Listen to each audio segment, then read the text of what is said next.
Et cela nous amène à 19h et presque 11 minutes à suivre dans ce journal le sauvetage de milliers de poules de l'abattoir. C'est une initiative d'une association de défense des animaux. Les poules ainsi sauvées deviennent les pensionnaires d'une ferme pédagogique à Montmagny dans le Val d'Oise.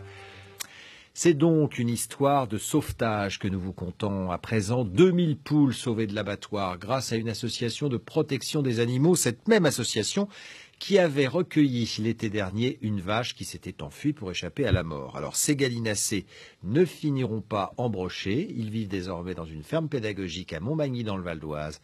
Bruno Lopez avec Philippe Aliès. Elles sont des millions comme celle-ci, des poules élevées en batterie. Elles peuvent vivre 10 ans, mais seront abattues au bout de 18 mois pour être servies en nuggets. Les cages en batterie, c'est ça.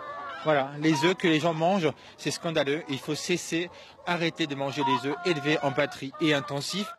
Ces poules sont attendues dans une ferme du bonheur, ferme pédagogique où des animaux maltraités ont déjà été recueillis.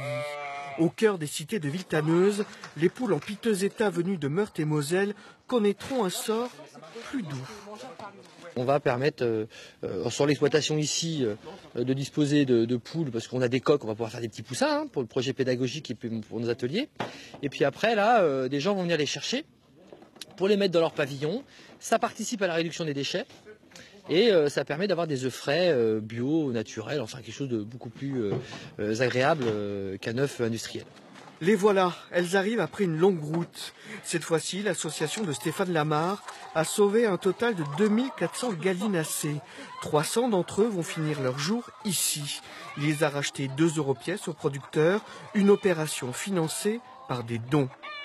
Venue en voisine, cette habituée est venue faire son marché. Elle prendra 2 ou 3 poules chez elle. En tout cas, je trouve que la démarche est assez écologique, en fait, de pouvoir avoir une poule chez soi. J'ai une petite fille de 4 ans, récolter régulièrement des œufs frais, biologiques.